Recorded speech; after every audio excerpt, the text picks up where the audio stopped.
is there in our homes, it's in our communities, in our country. You cannot live a life without conflict. है कि नहीं? घर के अंदर शुरू होता है. But how to resolve is the beauty of life. Without conflict, life would be very boring actually. It's very stressful also, but we have to turn it between fortune and misfortune, only 3 words, M-I-S. So what the women of the Northeast did, more than 50,000 people have died in this conflict. In Manipur alone, there are 20,000 registered widows of conflict. Widows as are young as 24 years old. So what we did, people like us who have the opportunity to straddle between Manipur, Northeast and Delhi, and even New York, what we did was, we realized that that's not normal. Because when you grow up in a war zone, you think it's normal, you see. So a person who is in a trauma will never understand that it is a trauma. That is the first thing I would like to bring to you. So somebody else has to recognize and support that person. That is very important. It's called empathy. It's called empathy. Like, okay, today, our lives are so busy taking care of our children, our grandchildren, our jobs, your spouses, your tantrum partners. Everyone has a demand because we have huge human ego amongst each one of us, men, women, and worse so children. Children has amazing, beautiful egos inside you. They will do what they want, okay? And you have to follow them. So in those contexts, what we did was in the Northeast, how we responded to what we realized was when we saw 20,000 widows as young as 24 years old. Because what we decided was, how do we help them? And for me, with my qualification, it was very easy for me to become a college lecturer. Or as I was doing, I was working in London, earning a 5-figure salary, and I could have led my life in a very easy way. But we realized what is the use of the education that is imparted to us, if it is only for our own use. For me, my freedom started the day when I realized I don't want to be a professor, but I want to go and give back to the community who are still in a state of conflict. So what we did, we returned back and we started what is known as the Manipur Women Gun Survivors Network in 2004 Christmas Eve, after I witnessed a killing of a 27-year-old man, and his widow was brought out, and her mother started crying, "How can I feed you anymore? They should have shot you dead also." That statement changed my life from being a writer, a researcher, a thinker, to being what is defined as an activist. I don't even know what that term means. But seriously, someone who could make things happen, literally. So what we started was, we started responding to village and started knowing in those families how many of them have lost family members in the conflict. We started documenting, very basic documentation. Number one, it is not rocket science. Number one, we did that. And we realized that those who do war, they never get killed. Let me also make it very clear. Those who make weapons of war, those who make people fight, they never get killed themselves. They are in highly fortified places, in your part of our country or even abroad. It's only those who live in the fringes of society who are tampered upon, their lives trampled upon, day in and day out. That is what war does. I always tell our people in the Northeast, when a Naga fight with some Manipuri, it is not them who are winning. It's those who are arms manufacturers who are laughing their way to the bank. If India and Pakistan fights, it's not India who's winning or Pakistan. It's the weapon manufacturers who are actually staying somewhere else, who are laughing their way to the bank. And we have to be very critical of this. So what we started doing is, one of the first responses towards trauma was, we realized that first of all, recognize the skill that a person has. So in Manipur, like this half sari I'm wearing is woven by our women. It's not made in China. Okay? So we realized that the women in many of these border areas, they are really gifted weavers. And what happened was, I realized, even if they are gifted weavers, they were earning just 800 rupees a month because they didn't have the capital. we asked what is the capital they need, and I was shocked when they answered 2,000 rupees. That was the first ever in my life I realized how 2,000 rupees, which could be a film ticket for two of you in the PVR cinema, could help transform lives in many remote parts of our country and the world. It's not a cliche, it can. And the women of Manipur taught me that. So what I did, out of my fellowship money, I started giving away 2,000 rupees. But I didn't just give away, I asked, do you have a bank account? It's not Narendra Modi who started bank accounts, okay, this year. In 2004 we started. The reason was, in India where women are the property of our fathers, our husbands, society, when I first opened my bank account at the age of 16, I felt so good. And I wanted to know whether they had bank accounts. And I realized many of them did not have bank accounts. So we opened bank accounts and we started giving them the seed money to do silk weaving. And now we work in 300 villages. And across the northeast of India, what we do, what is known as occupational therapy. So two things we learned. First, when you give away, it doesn't make you poorer, it makes you richer. So give away, okay? Give away and feel the spirit when you see that smile and see the transformation. It's the greatest emotional healing that it has done to me, it will do to you. Number one. Number two is, not everything in life is money. It's about time. When you tell the women who are living in many, many remote parts of our country, we care, it really is powerful. So when you say, like even as in this room, we have women from different parts of our country doing diverse work. What we have failed to do is we have failed to taste each other's food. We have failed to visit each other's homes. A national integration will not come when you do the Tiranga Jhanda and sing Sare Jahan Se Acha. It will do when you visit each other, spend time with each other, and help support each other. And that is the greatest emotional well-being that you can do to yourself and to the country at large. Before you say stop it, I'm stopping it. No. I was going to say that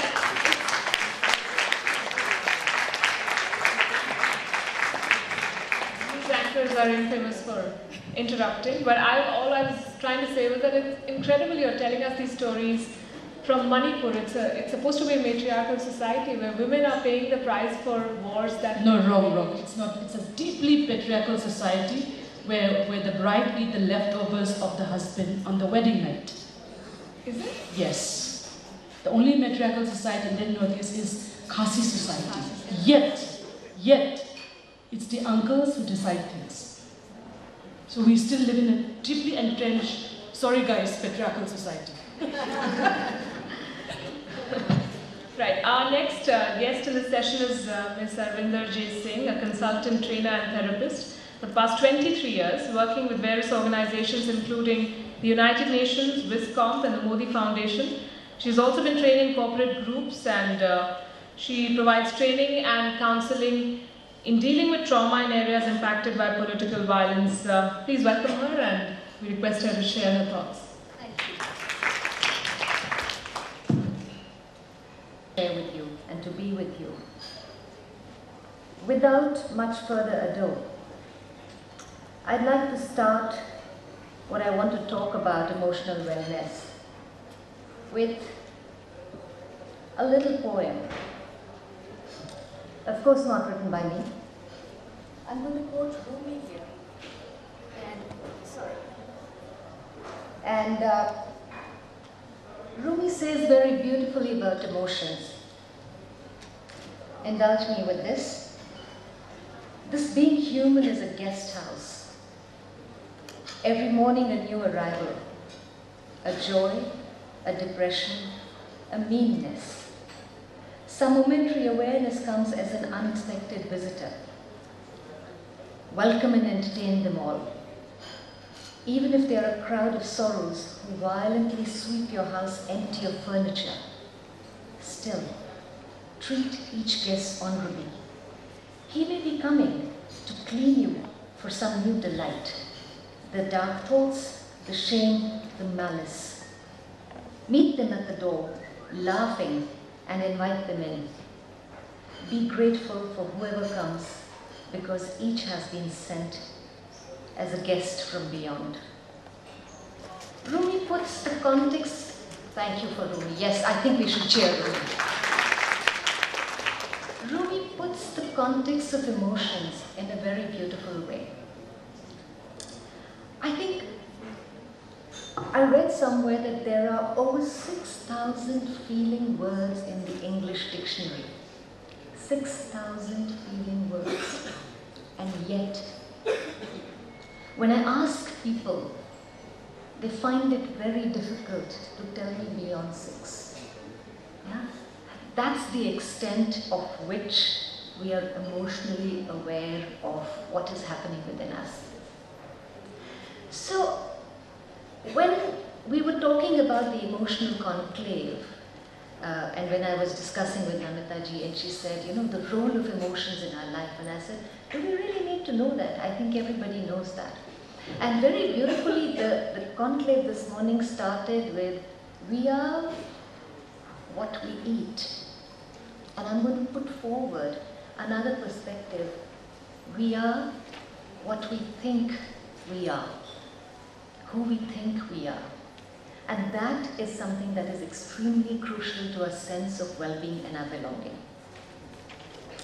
When I was listening to your talk, Beenaji, I was very touched by the way the spirit was coming forth. There's no putting the women down. There is absolutely no putting anyone of us down. And which is why today we celebrate this Women's Day with great gusto, saying 3 cheers for women. We are people who do not just multiple roles, but our roles are layered and layered and layered. But we do it because we can do it. We do it because we choose to do it. And I think that's what I want each one of us to feel today after we leave this conclave by the end of the day. What are feelings? Why feelings? What happens to people when they go through what they go through? I think here is something that I'd sort of like to bring to our notice. Who we are is made of what we think, our thoughts. What we bring with us is actually just thoughts. What you feel comes from what you think, and what you think comes from how you feel. Whether it's how you feel about your bodies, about your relationships, or about your minds. When the introduction was going on, there was something going on about a zillion friends on the Facebook. And I thought of a story. A friend shared with me about a dysfunctional relationship that she has with her husband, who invited her to a party that he was throwing. And she said, okay, why not? Let me just go see who his friends are. Let me also see what kind of relationships. And he says it's a rocking party, there are 500 people coming. And she stood there with him, and every person who came in, he shook hands and he said, I'm going to call him Sanjay, just because it just comes to my mind right from the top of my head. Hi, I am Sanjay, I am Sanjay, I am Sanjay. And she was quite amazed at, how come this host knows nobody? Then he has to introduce himself to everybody. And she said, well, Sanjay, who are these people? He said, oh, they're all my FB friends. So there was this whole party he had with his FB friends, and the FB friends had come because the invite said free food and drink. This is the level of connections that we have.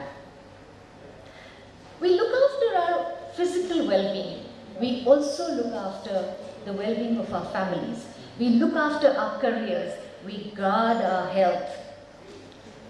How much do we care about the emotions? When a little baby is born, we see the baby growing up. We see him physically, from a toddler to somebody who walks on twos and runs and sprints and goes up in height. We see his intellectual development.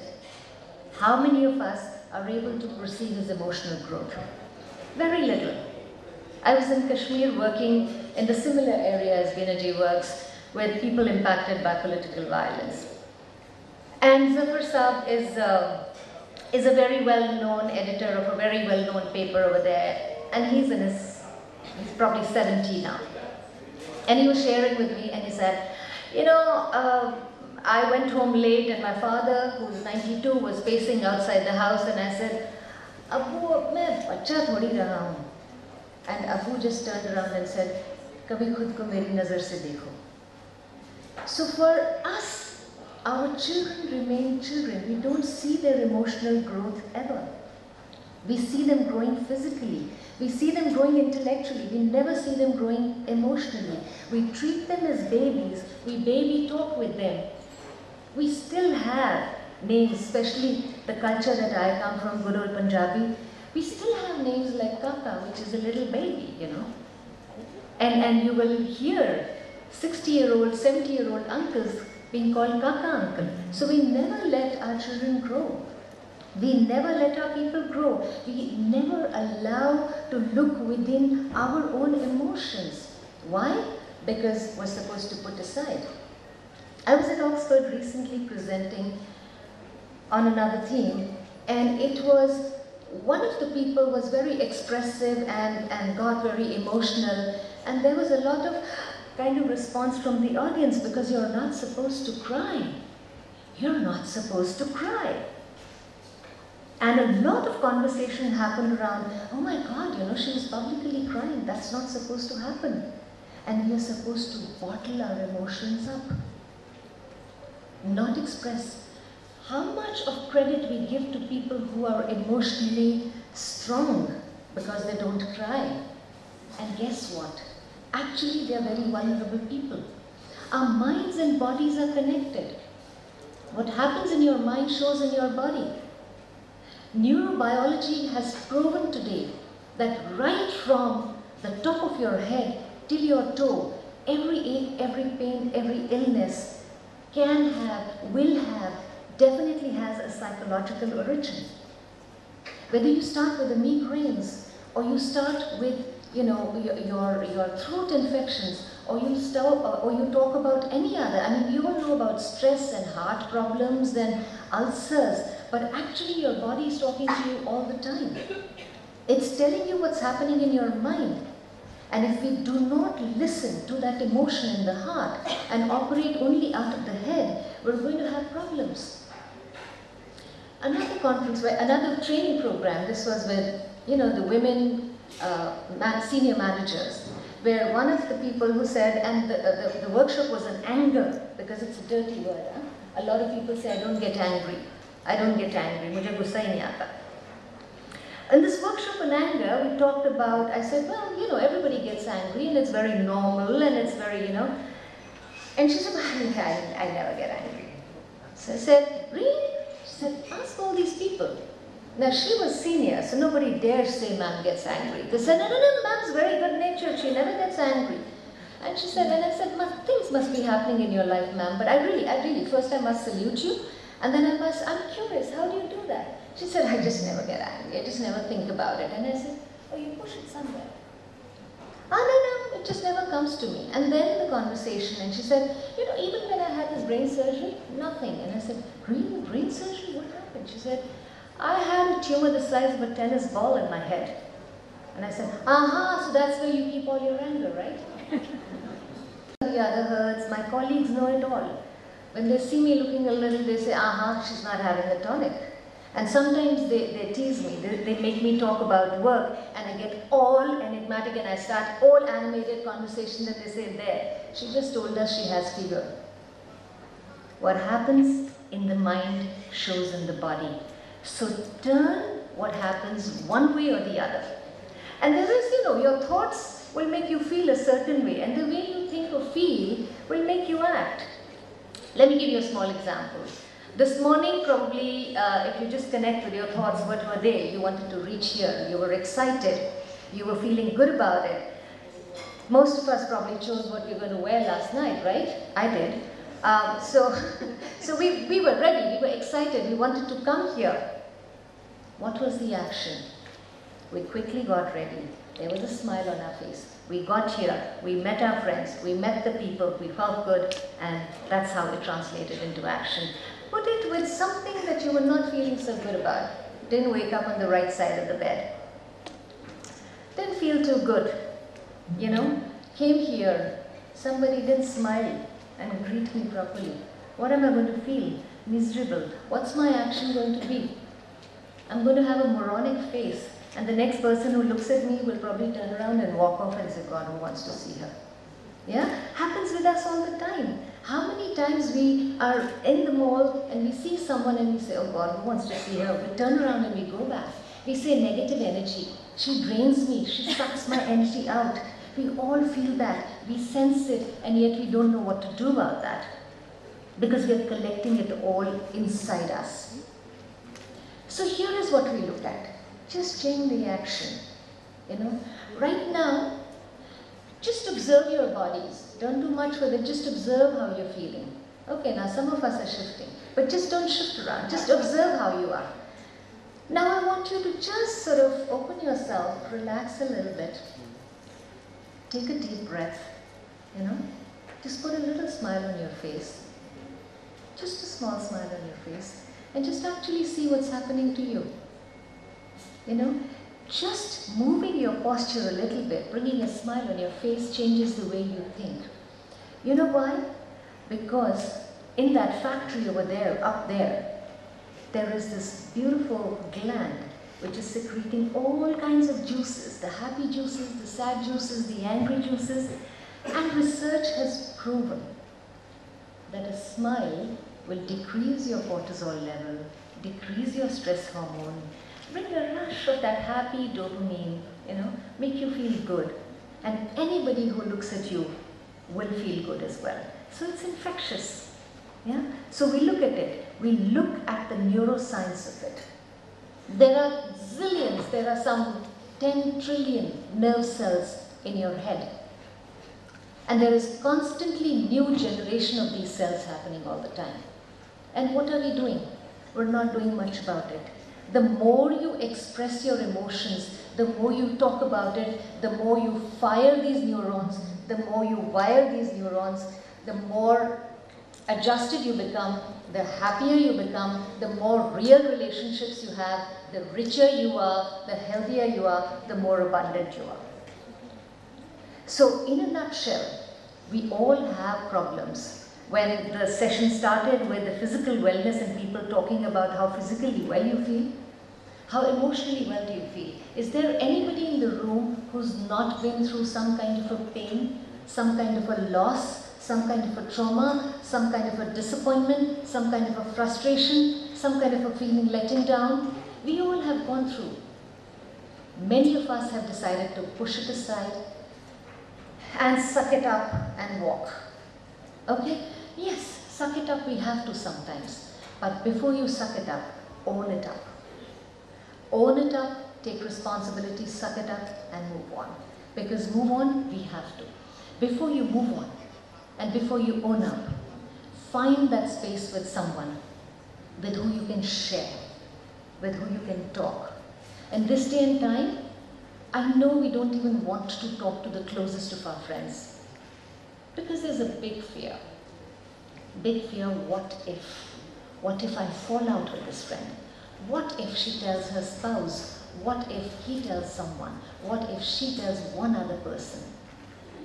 We all have our masks, and they are very important. They are very precious. They make our life go. And can we allow those masks to slip? No way. So find a space where you can remove that mask for a little bit. Share, be vulnerable, debrief, talk about it, let it out of your system. And then, as you walk out of that space, put the mask back, because you need to do that. That's important. So by no ways am I saying, go and start wearing your problems on your sleeve. By no way am I saying, define your identities through your problems. All I'm saying is, let the problem not sit inside you, fester like a wound, and someday become a cancer. Talk about it in a healthy, in a healing space. Because when you have somebody who doesn't judge you, a professional, whose business is to listen to your problems and not get affected by it, and yet be supportive, be loving, be kind, be compassionate, you feel unburdened, you feel lighter. I know many of you are going to say, but my friend does that for me. With your friend, you become involved. When I talk to my friend about my mother-in-law, she and I both sit and have a great gossip session about her. But it doesn't help me. It doesn't help me. When I talk about it in a professional way, I get to understand. Am I going to identify myself through this relationship? What is it doing to me? Where do I want to be from here? And then I get in touch with my inner wisdom, that which is sitting inside each one of us.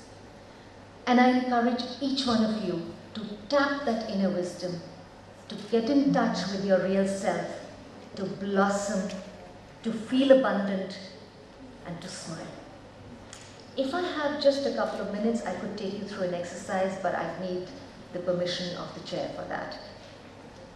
How does it work? We don't have time? All right, I respect that. My apologies for probably taking up more time than I should have, but I hope that I've been able to share the message of emotional wellness.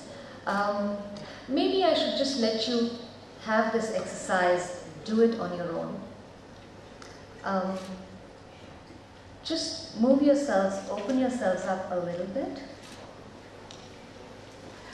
Take a deep breath and open your hands and your feet to receive what you want to receive. Close your eyes and focus on your breath going in and coming out.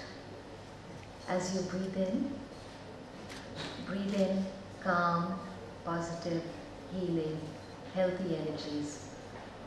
And as you breathe out all the tension, all the anxiety, all the tiredness, all the negativity.